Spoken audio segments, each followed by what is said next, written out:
मेरे को भी खींच लेना समझा?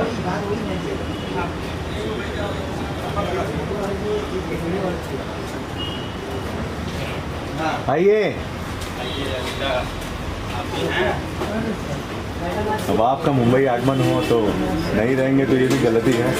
बहुत बहुत ये लाइट ना गिरा और क्या कार्यालय सही है यार। आपके आशीर्वाद के साथ।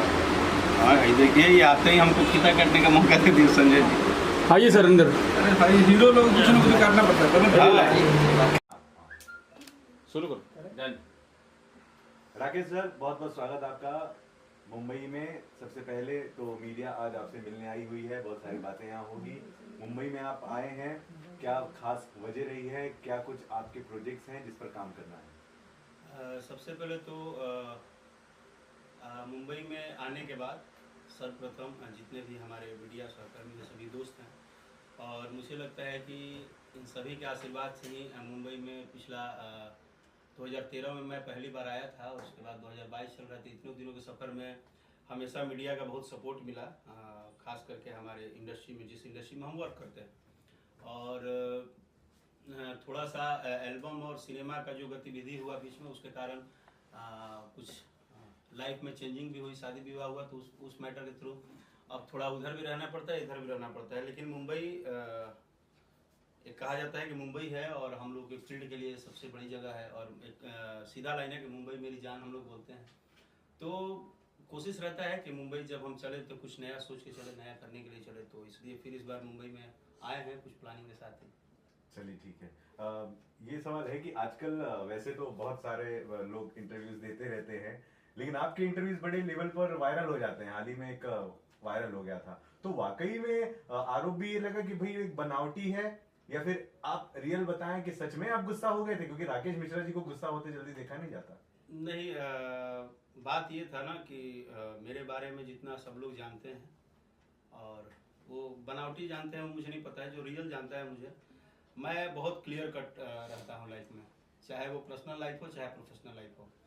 और मैं सही को सही और गलत को गलत बोल देने में मुझे थोड़ा भी टाइम नहीं लगता है। तो वो ऐसा कुछ था नहीं, वो बस ये था कि शायद हम उसी टाइम जस्ट ऑफिस पहुंचे ही थे और कुछ वर्किंग में थे। तो मैंने और दूसरा चीज़ क्या है ना कि एक तरीका होता है हर चीज़ों का, तो मुझे अंदाज़ा नहीं था, क्योंकि उनका जो तरीका है जैसे भी है, तो मेरा जो एक्टिविटी था वो पर्सनली नहीं था ना प्रोफेशनली था। वो एक मूड था, उस टाइम हम जस्ट कहीं की यात्रा के लिए शायद निकल रहे थे या कुछ रेडी थे, और उस टाइम एक माहौल चल रहा था, शायद कुछ उस टाइम किसी एक राइटर की तबीयत बहुत खराब थी, वो भर्ती थे, और इसी टाइप का मुद्दा चल रहा था। और इस मुद्दे से ना साइड से हम लोग सुनते सुनते एकदम कचकचा गया था मिजाज। तो और हमको अचानक से जब सिस्टम हुआ, तो ठीक है, जो सामने से हुआ वो एक्टिविटी, बट एक नेचुरल था, उस पर कोई भी ऐसी चीज़ नहीं थी, ना ही कोई मतलब था। और बाद में भी उनसे मैंने मिला, तो मेरा यही था कि कोई किसी भी चीज़ को कहने और सुनने का एक तरीका होता है, और उसको शायद रखना चाहिए, बस इतना ही बात था, और कुछ था नहीं। बट ठीक है, चलो जैसे हुआ। क्या वजह है कि आप फिल्मों से दूर हैं? फिल्मों से वजह का जो वजह है दूरी का, वो मेरा पर्सनल है।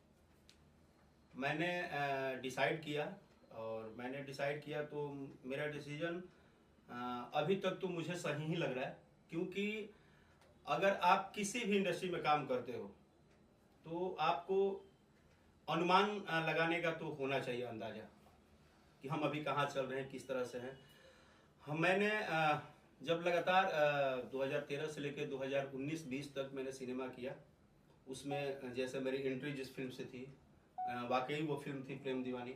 उसके बाद लैला छैला भी मुझे अच्छा लगा, प्यार किया तो डरना क्या, समथिंग, जो भी मैंने फिल्में की। बाद में करते करते जब कोविड के टाइम में मेरा एक गाना बहुत बड़ा हिट हुआ, ए राजा तनी जाई ना बहरिया। तो मैं जब आकलन किया उस गाने के हिट होने के बाद, तो मैंने सोचा कि मैं क्या कर रहा हूँ। मैं अगर सिनेमा कर रहा हूँ तो मुझे सिनेमा करना है, या मुझे रियल में सिनेमा करना है। एक सिनेमा करना यानी कि एक गिनती का डायरी पे लिखना कि हाँ मैंने इतना फिल्म कर लिया, इतना फिल्म कर लिया, मैं पर डे बिजी हूँ। तो सीधा सिंपल सा बात है संजय जी, कि मुझे लगा ना कि अभी की जो फिल्में हैं, या अगर मैं इन फिल्मों के लिए होड़ कर रहा हूँ, तो मेरे हिसाब से मेरे करियर के लिए इसमें दोनों नहीं है, सीधा सिंपल सा बात बोल रहा हूँ। क्योंकि आपके करियर में या तो आपको करियर बनाना है या तो पैसा कमाना है, दो ही चीज़ों की एक्टिव होती है किसी को भी अपना वर्किंग करना है तो। बट जिस हिसाब से इंडस्ट्री का सिचुएशन कोविड के टाइम में था और चीज़ें थे, तो मुझे लगा कि मैं अगर गिनती के लिए रेगुलर वर्क करके और मैं बोल भी रहा हूँ कि ये फिल्म वो फिल्म वो फिल्म, तो वो कॉपी पे 50 फिल्म लिखवाने से कोई फायदा नहीं है। अगर राकेश मिश्रा करना ही है तो थोड़ा अपने आप को रेस्ट दीजिए और एक तैयारी कीजिए और इंतजार कीजिए उस प्रोजेक्ट का जिसको लाने के बाद आपको लोग बोले कि हाँ भाई प्रोजेक्ट किया है, बंदा फिल्म किया है। वो जितना आप इधर वर्किंग कर रहे हैं, क्योंकि ये तो हमारा जिंदगी है, सांस है, सिनेमा हम कभी छोड़ नहीं सकते हैं, लेकिन सिनेमा का मतलब है कि सिनेमा होना चाहिए। सिनेमा का मतलब कुछ भी नहीं है। और ये 5-6 साल मैंने किया तो मुझे एक्सपीरियंस हुआ कि ये जो मैं कर रहा हूँ तो मुझे शायद थोड़ा सा ब्रेक देना चाहिए, और मैंने ब्रेक दिया। और ब्रेक देने के बाद मुझे इतना बेनिफिट हुआ कि मैं एक जगह पहले फोकस किया एल्बम को, और एल्बम को पूर्णतः फोकस किया। और सिनेमा के लिए उस दिन से अभी तक मैं 2-2 स्टोरी ऐसा लिखा भी जा रहा है, अंदरूनी सब तैयारी चल रही है। तो मैंने यही डिसाइड किया कि अब वो नहीं करना है कि रेगुलर, क्या तो हम रेगुलर शूटिंग ही कर रहे हैं, सिनेमा ही कर रहे हैं, बट पता ही नहीं चल रहा है वो कब आके कब चले गए, क्या हुआ उससे। मतलब सीधा सिंपल सा बात, मतलब अच्छी अगर स्क्रिप्ट मिलेगी तो राकेश मिश्रा फिल्म करेंगे। हाँ करेंगे। मतलब कैरियर, या तो कैरियर, और सबसे पहले इंपॉर्टेंट है कैरियर ही, कि हम जिस चीज को करते हैं। ऐसा तो नहीं है कि राकेश मिश्रा किसी से भोजपुरी इंडस्ट्री में डरते हैं कि फिल्म नहीं कर रहे हैं। अब ये देखिए, ये जो बात है डरने का, तो मैं मतलब ये जो डर शब्द है ना, वो मैं शायद जब 11-12 साल की उम्र में आया था संगीत में, तब से लेके आज तक डर ही शब्द तो हमारे अंदर नहीं है। क्योंकि हम बेबाक बोलना पसंद करते हैं, क्लियर बोलना पसंद करते हैं, और हमें जो करना होता है, ये भी बात है कि मेरे अंदर वो भी कॉन्फिडेंस है कि मैं डिसाइडिंग हूँ, और मैं डिसाइड करता हूँ तो डिसाइड पे रहता हूँ। मुझे वेट करना मजा आता है। मैंने अगर डिसाइड किया तो इसमें किसी का दिल नहीं था, न परिवार का, न किसी का दबाव नहीं था। मैंने डिसाइड किया कि नहीं, मुझे फिल्म करना है, वो भले साल में एक करे, मुझे वो लिस्ट नहीं बनाना है, और आई एम वेरी हैप्पी। नहीं, लेकिन ये जो आप लिस्ट बनाने की बातें कर रहे हैं, ये क्या हम ये समझे कि आप किसी दूसरी तरफ इशारा कर रहे हैं, दूसरे एक्टर को इशारा कर रहे हैं? देखिए, या आपको लगता है कि जो फिल्में बन रही हैं वो वाकई में देखने लायक नहीं है? नहीं, मेरा कहने का मतलब ये था कि हर आदमी का अपना डिसाइड करना अपनी लाइफ है। इसका मतलब मेरे बात को अगर आप मीडिया के थ्रू लाएंगे और आप बोलेंगे कि हम किसी पे टारगेट करने वाले पहले तो कोई होते ही नहीं है, क्योंकि हर व्यक्ति को भगवान ने गुण दिया है उसके अंदर। अगर वो अपने हिसाब से काम करता है तो हर व्यक्ति को जो अच्छा लगता है वो करता है, उसके डिसाइड करने वाले हम नहीं हैं, बट हम अपने डिसाइड करने वाले हैं। अगर क्या किसी हिंदी सिनेमा में कोई एक्टर रेस्ट ले लिया 2 साल, तो क्या इसका मतलब है कि वो दूसरे पे क्रिटिसाइज करेगा? नथिंग। ये हमारी तैयारी है। हो सकता है कि आपको नहीं पता है, हम कुछ अपना तैयारी कर रहे हैं, हमारा कुछ प्लान है, विजन है आगे के फ्यूचर। सर मैं ये जानना चाहता हूँ, आप कर रहे हैं, आप डिसाइड करते हैं, डिसाइड और डायरेक्टर और प्रोड्यूसर करते हैं कि किस हीरो को लेना है। और जहां तक मैं समझ रहा हूँ काफी डायरेक्टर प्रोड्यूसर ये बोल रहे हैं कि आप सिंगिंग के लिए बने, फिल्म के लिए नहीं बने। आपकी क्या प्रतिक्रिया है? डिसाइड का मतलब ये था कि हम अभी ये डिसाइड नहीं कर रहे हैं कि हम सिनेमा किसके साथ करेंगे, किसके साथ नहीं। सिनेमा हमको करना है कि नहीं करना है, ये हम डिसाइड कर रहे हैं, और हमको कब करना है। लेकिन डायरेक्टर प्रोड्यूसर ये बोल रहे हैं कि आप सिंगिंग के लिए बने हैं, वही तो फिल्म हम के भी लिए। आपको बता रहे हैं, हम किस चीज के लिए बने हैं वो आगे की फ्यूचर बताएगी। हमको क्या करना है, जब हम करने आएंगे तो आपको खुद ही पता चल जाएगा। क्यों हम प्रेम दीवानी किए थे तो तब तो हम सिंगर के लिए ही बने हुए थे, फिर भी वो क्यों 14 वीक और 15 वीक चल गई? वो टाइमिंग था। मैंने आपको क्या बोला, अभी का जो टाइम था कोविड से, जो कोविड से हिला हुआ था सारी चीजें, उसमें मैंने जो मुझे अच्छा लगा वो मैंने किया, और मैंने एकदम एंजॉय के साथ कर रहा हूँ। नहीं, लेकिन काफी मित्र और इंडस्ट्रीज के जितने भी डायरेक्टर प्रोड्यूसर हैं, एक बात जान लीजिए, वो सभी हम लोग के गार्जियन हैं, एक पेरेंट्स हैं। हमेशा उनके साथ काम करिए या मत करिए, लेकिन उनका सुनना, उनके साथ बैठना उठना, उनके साथ सीखना, ये आपके लिए हमेशा फायदेमंद होता है। और मुझे भी ऐसा होता है कि मैं सिनेमा के ऊपर वर्किंग करूँ या चर्चाएं करूँ, बट मैं सबके साथ टच में रहता हूँ, सबसे बातचीत करता हूँ, सबसे कुछ ना कुछ जानता हूँ, समझता हूँ कि हाँ अभी क्या किया जाए, कैसे प्लान किया जाए। तो ये जो चीज़ें हैं ये आपको पर्सनली अपना करना पड़ता है। लेकिन जो खबर हमारे पास है उसके हिसाब से आप लंदन जा रहे हैं यशी फिल्म के थ्रू। हाँ, लंदन जाने की प्लानिंग है और सारी चीज़ें लगभग डन है। तो जब प्रोसेस फाइनल हो जाएगा तो देखते हैं फिर तो चलिए। यहाँ यशी फिल्म 13 पिक्चरें बना रही है और कम से कम 40 गाने बन रहे हैं, तो आपको गाने के लिए ले जाया जा रहा है या फिल्म के लिए? देखिए, एक चीज़ है, मैंने आपको बोला ना कि ये जो इंडस्ट्रीज है, इस इंडस्ट्री में मैं पर्सनली जितने भी लोग हैं, वो जितने भी हमारे गार्जियन हैं, बड़े हैं, मेरा आज तक एक आदत रहा, मैं कभी किसी से सवाल नहीं किया, ना ही कुछ बोलता हूँ। और ख़ास करके अभय भैया जो हैं, वो हमारी पूरी भोजपुरी भाषा के लिए, भोजपुरी इंडस्ट्री के लिए एक स्तंभ कहे जाते हैं। और वो एक ऐसे गार्जियन हैं कि वो बस उनका आदेश आ जाए, वो इतना भी उनसे नहीं बात होता है कि हाँ भैया क्या, क्यों, कैसे। उनका आदेश आ जाए, ये यासी फिल्म के ऑफिस से ये फ़ोन आ जाए कि हाँ बाबू ये काम है, हाँ ठीक है भैया, हो जाएगा। उन्होंने बहुत अच्छा सवाल किया। तो अब क्या है कि उन्हीं का जवाब अभी दे रहा हूँ कि वो वहां पहुंचने के बाद यासी फिल्म्स खुद ही डिसाइड करेंगे कि क्या करना है राकेश मिश्रा को। बट वो एक ऐसे स्तंभ है, ऐसे व्यक्ति हैं कि उनका जो भी वो बोलेंगे उसमें ना नहीं है, उसमें हाँ ही है।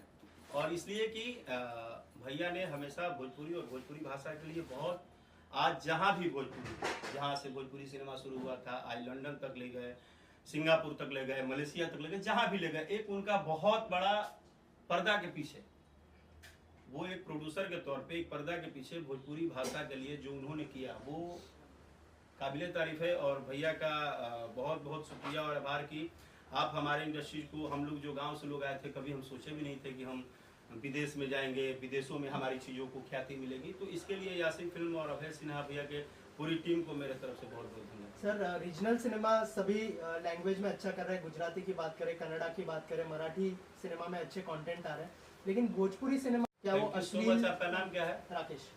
राकेश भाई, मीता भाई हैं आप हमारे, आपको आई लव यू, इसलिए कि इतना सेंसिबल क्वेश्चन आपने लाया।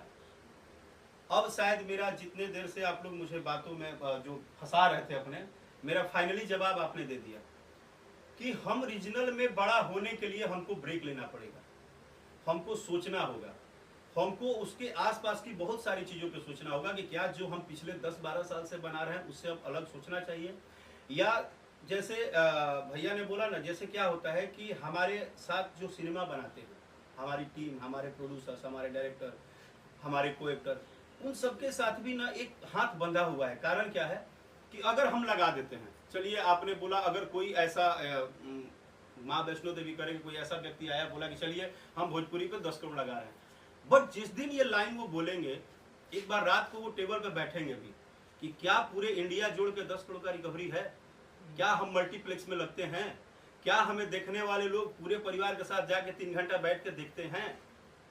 ये बहुत सारी चीजें हैं जो अभी इस इंडस्ट्री को और इंडस्ट्री के ऊपर इस पे चर्चा करने की जरूरत है। ठीक है, आप जितने रीजनल भाषा की बात कर रहे हैं, आज से 15 साल, धर्म जी मोबाइल से निकल जाइए, आज से 15 साल 20 साल पहले जब जाएंगे आप, तो चाहे वो मैं बहुत नॉलेजकार नहीं हूँ और मुझे बहुत जानकारी नहीं है, और मैं एक गायक था, एक अभिनेता के तौर पे आया मुंबई में, लेकिन धीरे धीरे जब यूट्यूब पे और हर सोशल वर्किंग पे मैं पढ़ना शुरू किया, तो आज से 15-20 साल, क्योंकि हम लोग जब खोजते हैं ना कि भाई हम जहाँ हैं वहाँ और भी इंडस्ट्री होगी कभी, तो पता चला कि 20-25 साल पहले कभी कहीं ना कहीं साउथ इंडस्ट्री भी ऐसी ही थी, नॉर्मली बंगला इंडस्ट्री भी ऐसी ही थी, लेकिन उन लोगों ने विचार किया, उन लोगों ने अपने मल्टीप्लेक्स को बढ़ाया, अपने गवर्नमेंट से बात किया, अपने लोगों से बात किया कि हम कैसे बढ़ा हों, और उसके लिए उन्होंने एक तैयारी किया, एक हुजूम किया, एक टीम वर्क के साथ जाके बैठे बातचीत किया।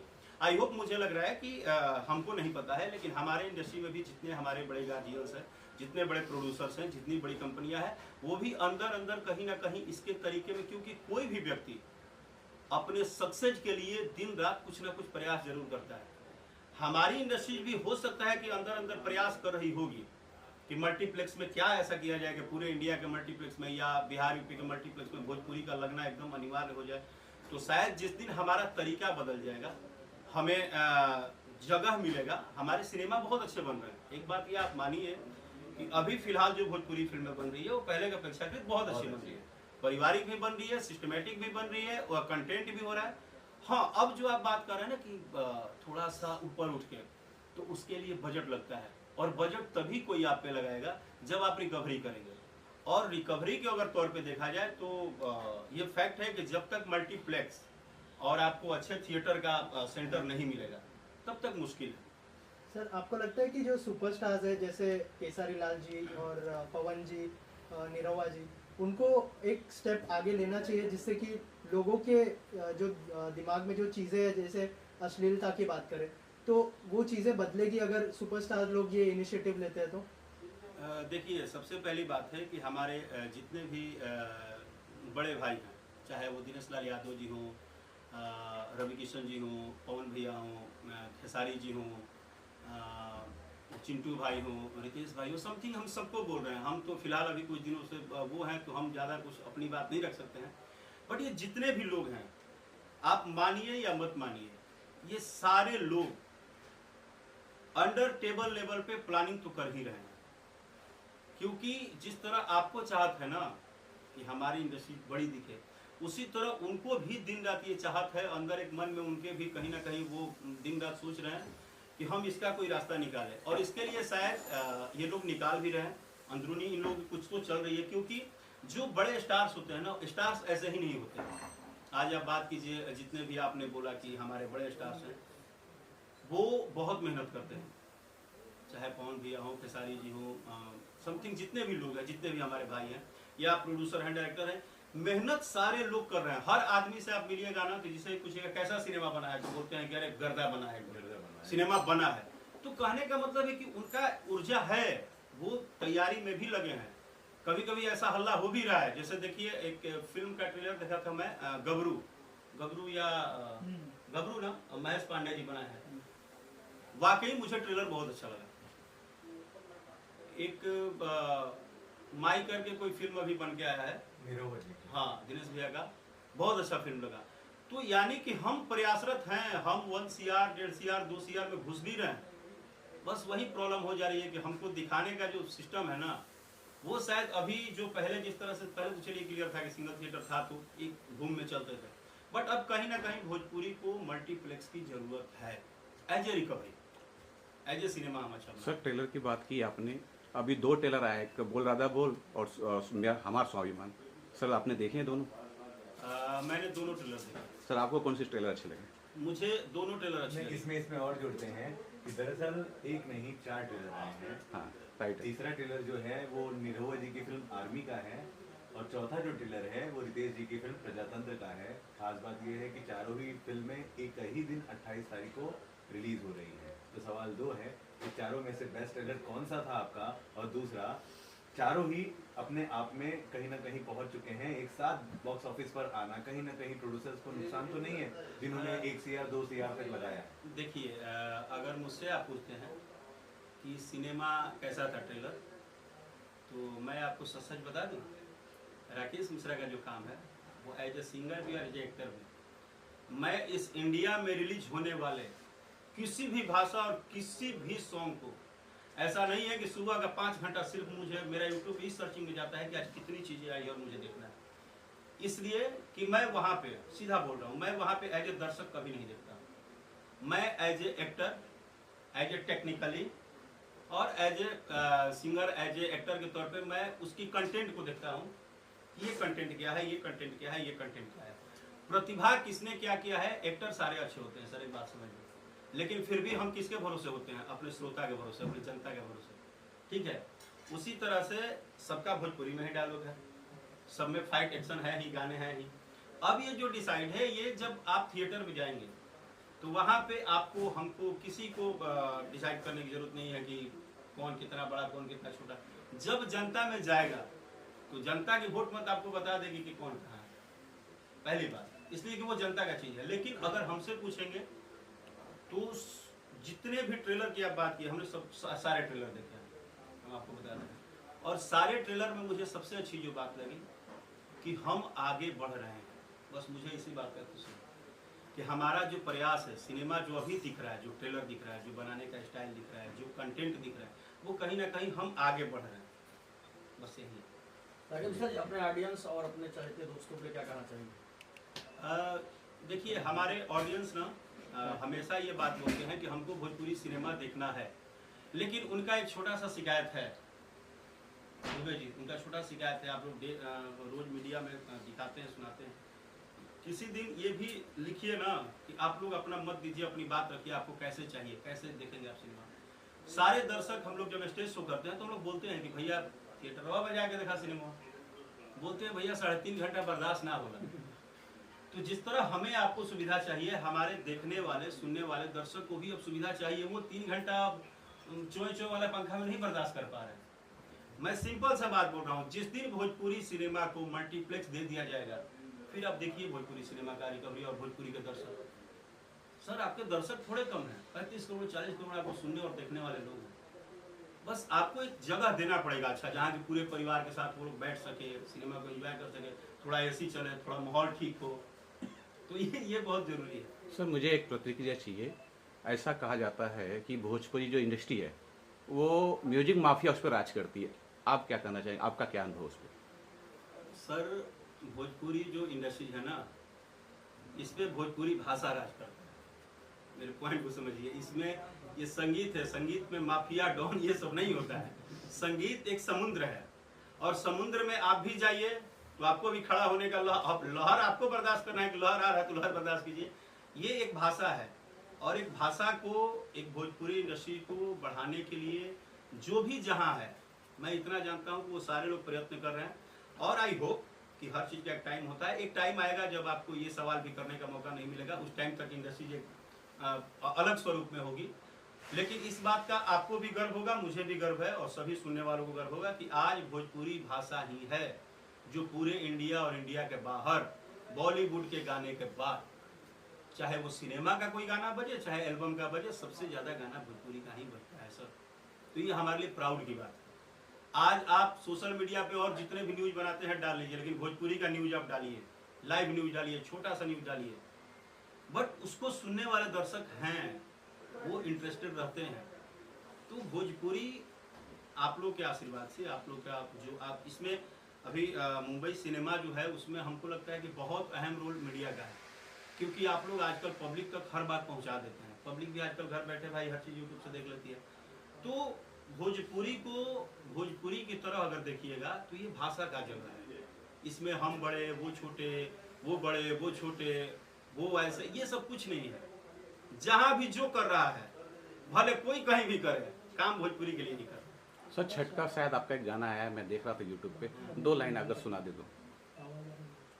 हाँ, मैंने एक छठ का गाना गाया है और अभी तो मैं बहुत थैंक यू सो मच, थैंक्सफुली कि सभी दर्शकों को कि जो अभी नवरात्र में मेरा एक गाना बहुत ज़्यादा आप लोग प्यार दिए, बघवा अथवा खींचा था, और ऐसे टाइम में प्यार दिए जिस टाइम में कि लगातार 2-3 सालों से भजन बजता ही नहीं था नवरात्र के टाइम में और सावन में। लेकिन इस बार रिकॉर्ड फेल हो गया है। इस बार हर पंडाल पे केवल भजन ही बजा है, जीजा साली नहीं बजा। तो कहीं ना कहीं दर्शक भी अब हमें वो सहयोग और साथ दे रहे हैं, सब लोग दे रहे हैं। और उसी ट्रैक में मैंने छठ गाया है कि अरे किस जल धाजल रथवा लेके घोड़ावा 2.5 डेग बढ़ता, सजल धाजल रथवा लेके घोड़ावा 2.5 डेग बढ़ता, कि त्रिपुरारी संघे चक्रधारी देख खड़ा बड़े मुस्काई, संघे बाड़ी हो गौराया लक्ष्मी मने मने कहेली हुमाई, कि देव मुनि गुनी जन फूल बरसावे हीरा मोती मुकुट पर जड़ता, सजल धाजल रथवा लेके घोड़ावा 2.5 डेग बढ़ता। एक गाना और कातही भाषा का जो पारंपरिक बहुत पुराना चलता है। अच्छा, ये तो आप सदैव सुनते हैं। तो आपकी आवाज से बोले कि काचही बास के बहंगिया बहंगी दीही चाहू पर, बहंगी दीही चाहू पर, ते तयान हरा होई बेरे बटोहिया, बहंगी छठी माई के जाय बहंगी छठी मई के जय। ये गीत जब भी हम लोग गाते हैं ना तो ऐसा लगता है ना कि जैसे शारदा सिन्हा जी आके बैठ गए हम लोग के पास, क्योंकि जो उनके आवाज में, जो उनके वॉइस में छठ गीत, इतिहास कहीं भी होगा, कुछ भी लिखा जाएगा, भोजपुरी गीत संगीत कहीं भी होगा, बट छठ पूजा आता है ना तो शारदा सिन्हा जी का और हम लोग सौभाग्यशाली हैं कि ऐसे कलाकार का हम लोग को सुनने और देखने को मौका मिलता है और अद्भुत है वो। लेकिन जी दिल्ली, मुंबई, कलकत्ता, बैंगलोर, पूरे देश विदेश से लोग जो है इस वक्त नौकरी छोड़ करके छठ मनाने बिहार में आते हैं। हाँ। और काफी इमोशन हो जाते हैं। इस क्या इसमें ऐसा क्या कुछ खास है? दिवाली में भी उतने लोग नहीं पहुंचे जितना छठ में देखिए, पहुंचते हैं। एक चीज आप मानिए कि हम जितना भी पूजा करते हैं ना, जितना भी पूजा हमारे हिंदुस्तान में होता है, शायद हम बोलेंगे तो इस पर कहीं कोई सवाल ना हो जाए, क्षमा चाहता हूँ बोलने के पहले, बट जो मुझे लगता है जितने भी पूजा होते हैं वो मान के होता है कि ये हैं और सब कुछ है इस सृष्टि में, सब कुछ है, माँ का आशीर्वाद, पिता का प्यार, सब कुछ है। लेकिन अगर एक छठ ही ऐसा व्रत है कि आप साक्षात उनको देख के उनको रख देते हैं, मतलब हम सूर्य भगवान को साक्षात अपने आंखों से देखते हैं और अर्घ देते हैं। दूसरी चीज, इतना कठिन पर्व और शायद दूसरा नहीं हो सकता। इतना कठिन पर्व है, इतना कठिन पर्व है कि अगर आप बिहार से हैं या यूपी से हैं तो आपको पता होगा, इसमें मतलब एक गेहूं पसारा होगा ना, गेहूं, उस गेहूं को पसारने के बाद 6 घंटे 7 घंटे धूप में छाता लेके बोरिया ओढ़ के, और आदमी छत पे अगोरिया करती है, औरतें अगोरिया करता है कि कोई एक कौवा आके जूठा ना कर दे। मतलब इतना डर किसी पर्व में नहीं लगता है जितना छठ के व्रत में डर होता है, क्योंकि ये पर्व पूरे 3 दिन आम के दातुन से मुंह धोना, आपको नीचे चटाई पे सोना, बोरिया पे सोना, मतलब शुद्धता की तो मतलब इतना शुद्ध रखना पड़ता है आपको। चारों घर में जहाँ पूजा हो रहा है सब लीप पोत के गोबर से एकदम आपको, मतलब ये पर्व जो है ना ये अद्भुत है। और इस पर्व को जो एक बार देख लेगा ना, वो यूपी बिहार से नहीं भी होगा तो एक बार यूपी बिहार सिर्फ इसलिए आएगा कि देखते हैं।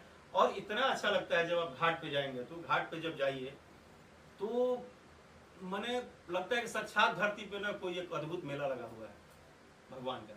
बहुत अद्भुत। दिवाली तो हफ्ते भर के बाद है, कुछ खास दिवाली में? दिवाली और छठ दोनों की हार्दिक शुभकामनाएं पूरे मुंबई के मेरे मीडिया भाई को और सभी दर्शकों को। और साथ साथ में इस बार का दिवाली जो है ना, क्या है कि इस बार का सारा पर्व ना थोड़ा चाँप के हम लोग मना रहे हैं, कहे कि 2 साल से ना घरवा में बैठल मन पिता गिर रहा है। अब एक बार दशहरो भैया तो चाँप के भैया एकदम, अब छठो हुई तो इतने भीड़ हुई घाट पर। आ दिवाली में बस एक चीज बोलेंगे कि बम धमाका पड़ाका जो भी है, आज का थोड़ा क्या है कि दौर अलग है। पहले गाँवों में स्पेस होता था बहुत, बगीचे में बाहर, बट अब शहर उहर में भी छठ होता है, तो थोड़ा सा धमाका जो करना है वो बचा के करना है, ताकि सब लोग सुरक्षित रहें, हम भी सुरक्षित रहें, आप भी सुरक्षित रहें, और कहीं ना कहीं प्रदूषण से अपने को और अपने देश को भी बचाएं। Thank you.